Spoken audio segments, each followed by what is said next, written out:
Netivyah International, www.netivyahinternational.org.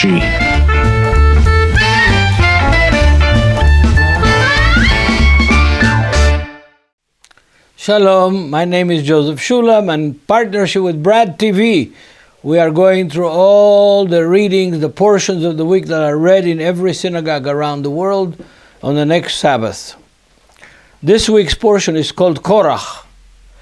Korach is an infamous character in the Torah, in the law of Moses, and even later on, even in the New Testament, is hinted of what he did, the rebellion that he did against Moses and against Aaron, and of course, against God himself. So, the reading starts from Numbers chapter 16, verse 1, to Numbers chapter 18, verse 32. From the prophets, we're reading 1 Samuel 11:14 to 12:22. And from the New Testament, we're reading from 1 Timothy chapter 2, verse 14 to chapter 3, verse 9. But I'm going to concentrate on the Torah today because that portion is less familiar for most Christians. But it's a very important portion, like all the words of God, from Genesis to Revelation. But this particular is very important for us today, for the church today, for the synagogue today, has tremendous importance. I'm going to start reading actually the last verses from the last portion. The last portion that we read was called Shlach Lecha, send the spies, talking about the 12 spies that Moses sent to spy out the land. But at the end of that portion, in Numbers chapter 15, verse 37, verse 38, and on to the end of the chapter, we read this. Again the Lord spoke to Moses, saying, "Speak to the children of Israel, tell them to make tassels on the corners of their garments throughout their generations, and to put a blue thread on the tassels of the corners.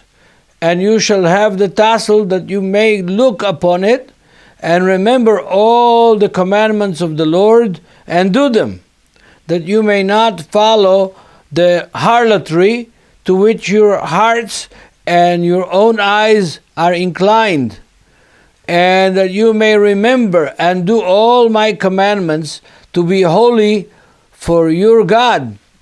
I am the Lord your God, who brought you out of the land of Egypt to be your God. I am the Lord your God." Now, I believe that this is an introduction to what is about to happen with Korach and his band. The Holy Spirit is telling Moses and telling us that we should be wearing these tassels. He's not talking to the Gentiles, he's talking to the Jews. And you'd say, what a strange custom, to have a four-cornered garment, and in each corner to have a tassel, and each tassel will have a blue thread, very rare, hard to get, blue. In English they call it purple, whatever they call it, blue thread that comes from a shell that is on the northern shores of Israel and mainly on the shores of Lebanon. And that shell secretes that color when it is boiled. When it's not boiled, the color can be crimson, and when it's boiled, it becomes blue. And why should they wear these strange things? First of all, the truth is that the nobility in Egypt wore something similar to it. You can see it in the walls of the temples in Karnak and Luxor and in Kombo and in other temples along the Nile River of the ancient Egyptians, contemporary with the time of our forefathers in Egypt. So it was a sign of nobility. But the Torah, the law of Moses, gives us several reasons which are very important for us to understand. It says that this is for our need to remember the commandments of the Lord and not follow the prostitution, the harlotry of our own heart. Now, Jeremiah the prophet, in chapter 17 of Jeremiah, in verse 9 says, there is nothing more corrupt, more dirty than a man's heart. Human heart.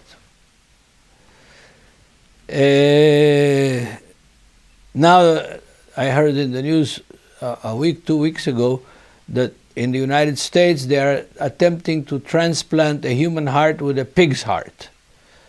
I don't know which one is more dirty or more clean, but definitely the Torah says, and Jeremiah the prophet says, that our hearts need circumcision. That circumcision of the heart appears twice in the law of Moses and appears in the New Testament as well, and in the book of Hebrews. So, this tassel is for us to remember not to follow our hearts, the harlotry of our hearts, and not to be inclined to fall into the temptation of our eyes. We need something, a reminder. That's why we wear wedding rings, to remind us we're married. We have certain laws, certain structures that we are obligated to as a result of our status as married men. And the Israelites and the Jews today have certain status, certain commands, certain demands by God to remember who we are and not to fall into the temptations of the world and to the temptations that our eyes lead us to. And that is this tassel. You look at the Orthodox Jews, they're all wearing the tassel. In the United States, because of the persecution and because of anti-Semitism, they have it tucked in their pants. In Israel, they're wearing it out completely. And when we wear a four-cornered garment, like the talit, like the prayer shawl, which is a square, four-cornered garment, on each corner we have these tassels. I have one set that a talit that I inherited from my dad that it didn't have tassels at all. He never wore it. It was brand new, handmade. And after his death, I got it, inherited it, and I put tassels with a real blue thread made from the shellfish that was brought from Lebanon. So we remember the commands of God and do them. And remember that God brought us out of the land of Egypt from slavery into freedom. Now, the text in the New Testament is fascinating. We have a couple of texts in the New Testament that clarify this to us, and one of two of them in the Gospel of Matthew, one with the Syro-Phoenician woman that comes and begs Yeshua to heal her daughter, and she gets a hold of his tassels. It says here, in the English, it says, let's see what it says in the English, the hem of his garment. The translators to the King James and to the English Bible, Wycliffe and then the King James translators, didn't know about the tassel. They didn't know the Jewish custom. So they wrote it, the hem of his garment. But it's something else. The other text, which is much clearer, comes from Matthew 23, verse 5. And that text is really amazing. Actually, it's a very amazing text. Yeshua is talking about the Pharisees. He's talking to his disciples and to a crowd about the Pharisees. And he says to them, but their works they do in order to be seen by men. They make their phylacteries broad, in other words, the leather straps that tie the phylacteries, the boxes in which have 4 texts from the Torah in them, and we put one in the head, and one on the hand, on the arm. And the one on the arm and the one on the head is tied with leather straps, and they make their straps broad according to Yeshua, so that they may be seen that they are doing something important. They value it. And the second thing is they lengthened the borders of their garments. Again, the translators didn't know what the word tzitzit means, the tassels, and so they translate the border of the garment in English. But it's talking about this. But the interesting thing is, did Yeshua and his disciples wear the phylacteries every morning?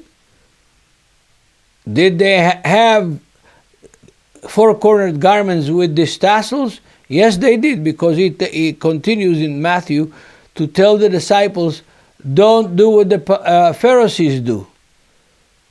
Yeah, implying that you don't lengthen your tassels and you don't broaden your tefillin, your phylacteries, the straps of your phylacteries. You can't lengthen something you ain't got. You can't broaden something you don't have. And obviously, from Matthew 9:20, and from this text, we understand that Yeshua and his disciples wore these things.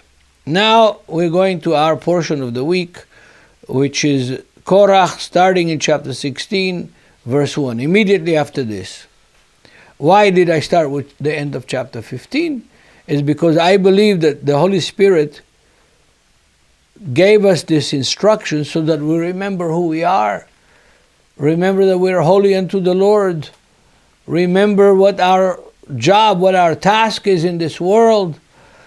And here we come to Korah. How do I know that it's talking about this?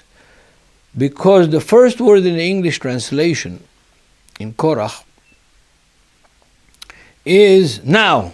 Now, Korach, the son of Itzhar, the son of Kehat, the son of Levi, the son of Datan, the son of Abiram, the son of Eliab, and one of the sons of Pelet, the sons of Reuben,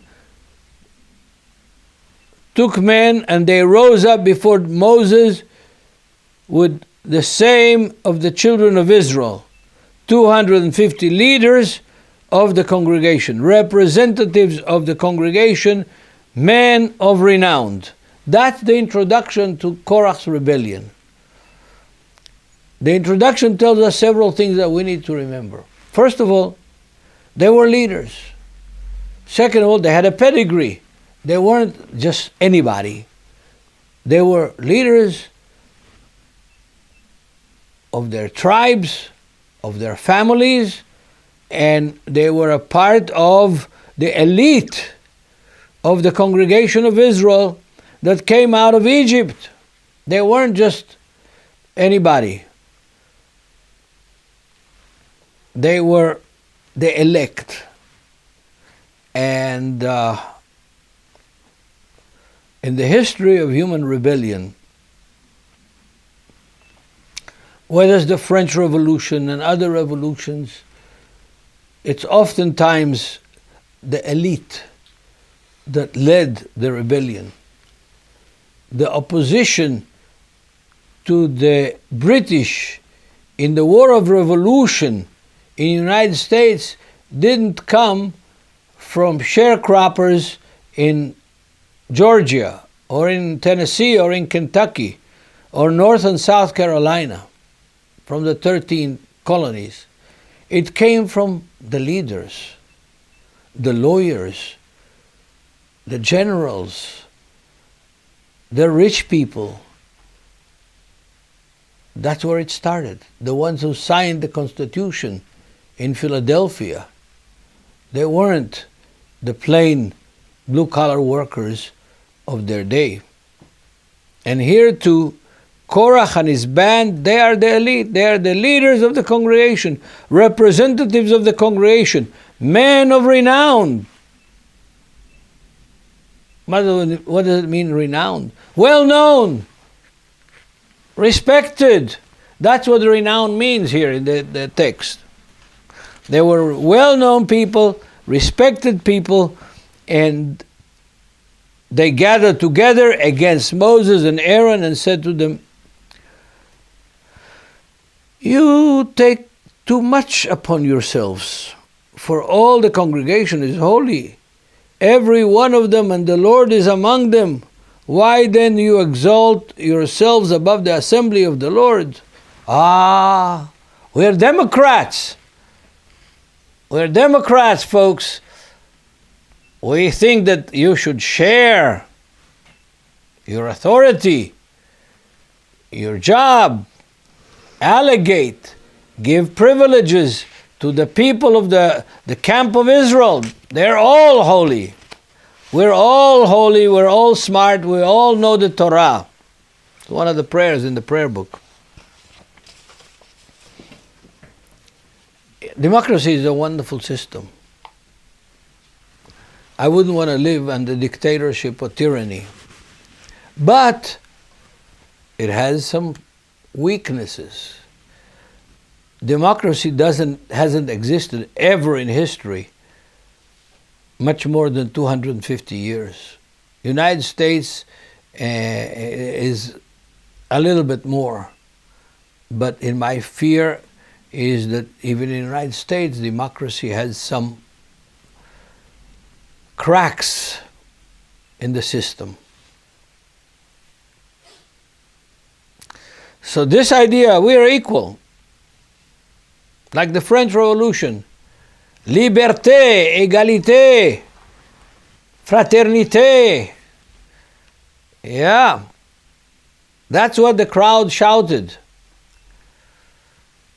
when they burned people and put them in the guillotine.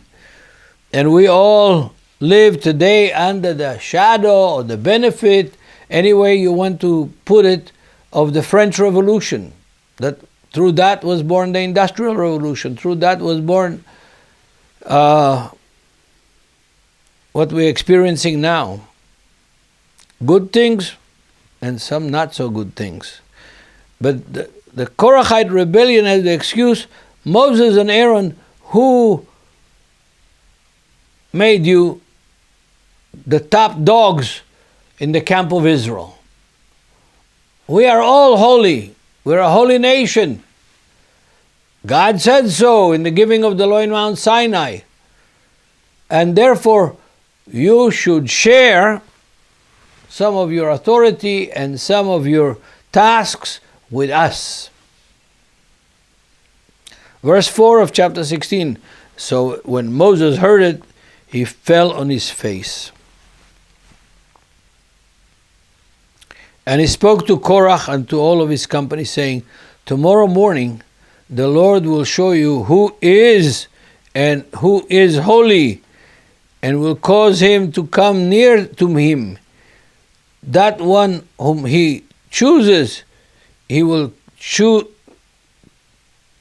That one who he chooses, he will cause to come near to him. Do this.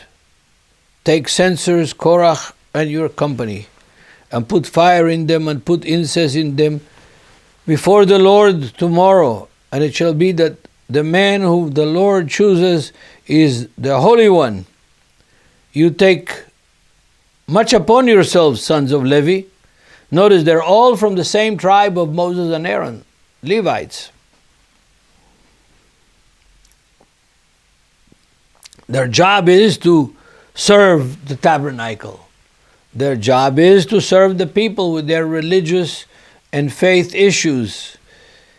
And so Moses says, okay, boys, dress up for high noon in the Corral. We'll meet there for the showdown. That's what essentially what Moses says in the context of the Wild West and Gary Cooper. So Moses said to Korah, hear now, you sons of Levi, is it a small thing that that God of Israel has separated you from the congregation of Israel and to bring you near to himself,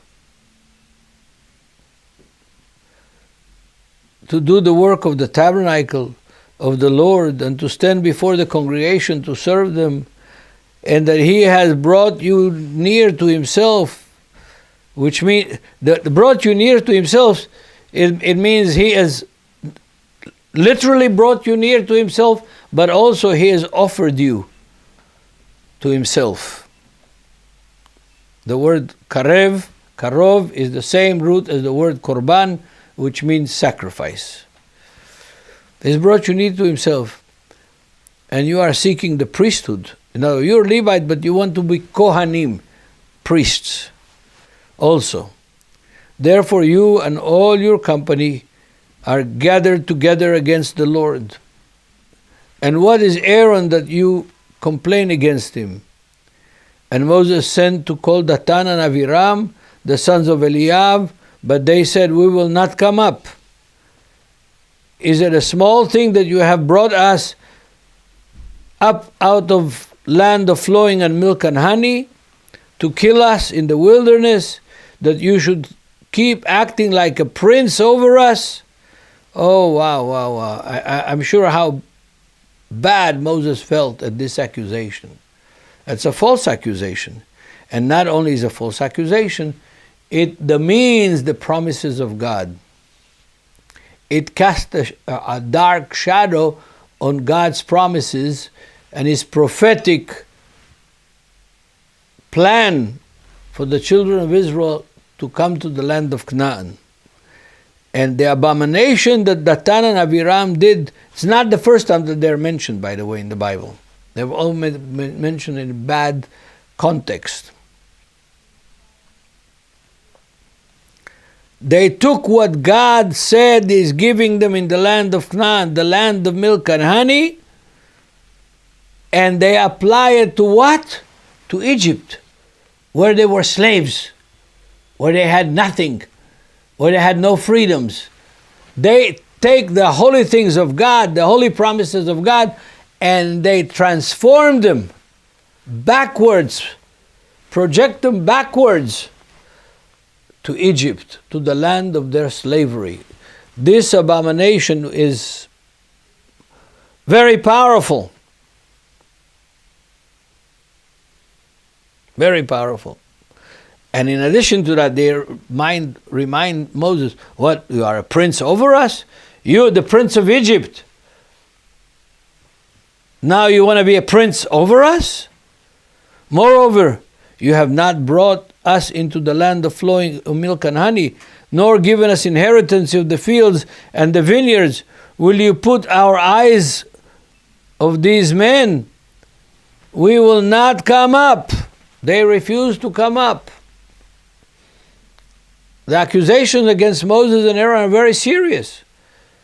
Essentially, they say, you have lied to us. The God that you serve has lied to us. He said he's going to bring us to the land of milk and honey. Give us an inheritance of fields and vineyards. But we've got nothing. We're in the wilderness still. They didn't remember the previous portion of where the 12 tribes went and the bad report they brought. And therefore, they had to spend another 38 years in the wilderness. It's because of them and the 12 tribes, not because of Moses and Aaron, and not because of God. God said, you boys are not ready to inherit the land of Canaan yet. You're too green. You're too rebellious. You are too ungrateful. And therefore you need to go to boot camp a little longer. 38 years in the wilderness until that generation dies. Verse 15 of chapter 16, then Moses was very angry and said to the Lord, do not respect their offering. I have not taken one donkey from them, nor have I hurt one of them. In other words, I have treated them fairly. I have blessed them. I have got no salary, no payment, even of one donkey from these guys. I did all my work for the sake of heaven and for their sake, but they're not appreciative. And Moses said to Korach, verse 16 of chapter 16, tomorrow you and all your company be present before the Lord, you and they, and as well as Aaron. Let each take his census and put incense in it, and each bring his census before the Lord, 250 censers, both you and Aaron, each with his own censer.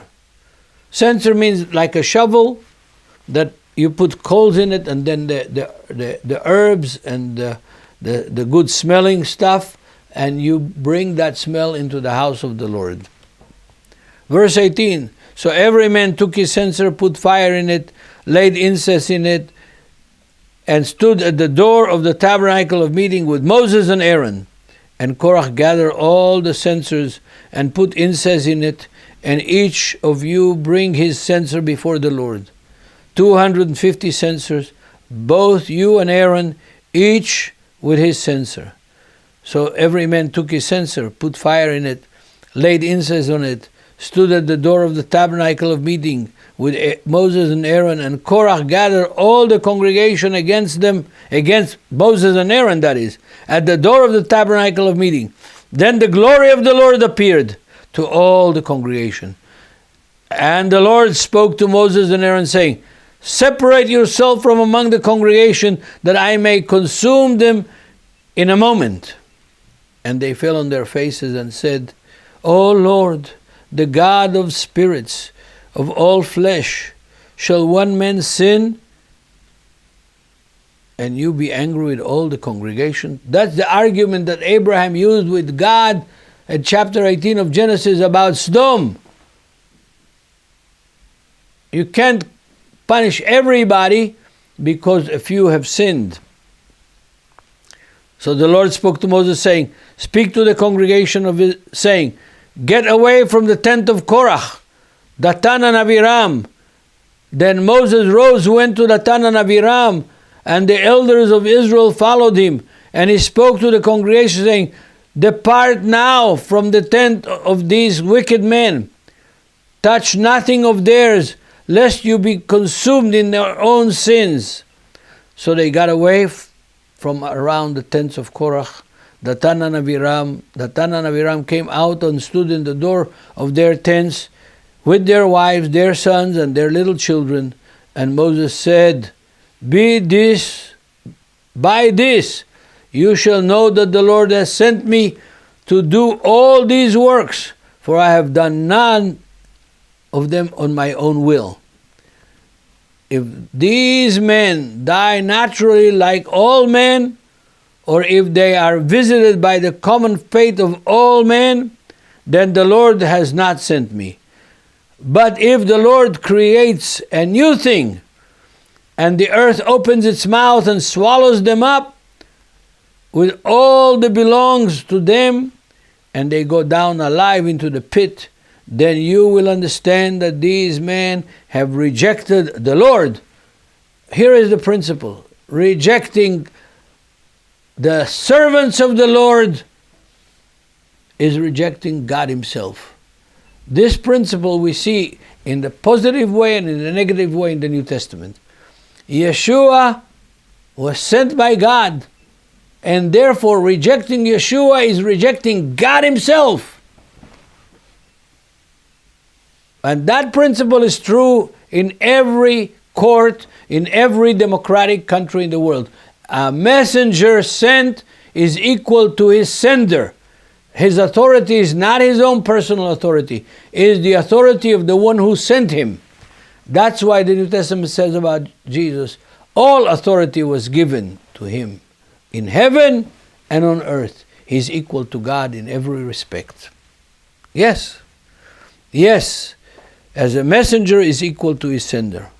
And it came to pass, as he finished speaking all these words, that the ground split apart under them, and the earth opened its mouth, swallowed them up with their households, all the men of Korah, with all their goods. So they all So they and all those with them went down alive into the pit. The earth closed over them, and they perished from among the assembly. Then all Israel who were around them fled at their cry, and they said, "Lest the earth swallow us also." They learned their lesson. We also need to learn our lesson. Playing with God's holiness, playing with God's sincere love for us is always going to bring us a disaster. Our faithfulness will bring us tests, but it will bring us blessings. In Yeshua's name, let's learn from this portion. Amen.